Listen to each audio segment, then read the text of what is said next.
How to fix Instagram Live not showing. Let's get started. For that, first of all, make sure your internet is stable. Choose between Wi-Fi and mobile data and restart your connection if needed. A weak connection can hide or block Instagram features. After that, open up your App Store. In the search bar, you can simply search for Instagram and then tap onto it. If update is available, you can simply tap on updates and let your application update to its latest version. Outdated apps often cause missing feature like live.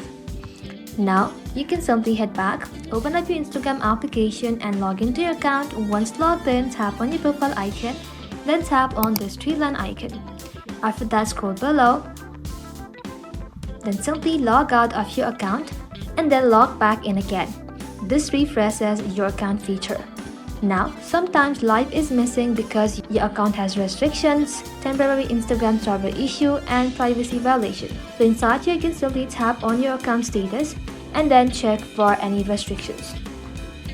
Now, if nothing works, you can simply wait a few hours and then check Instagram Help Center and then try again. That's it. These steps will usually bring back Instagram Live instantly. Thank you all for watching. If this video was helpful, consider subscribing to our channel and liking this video.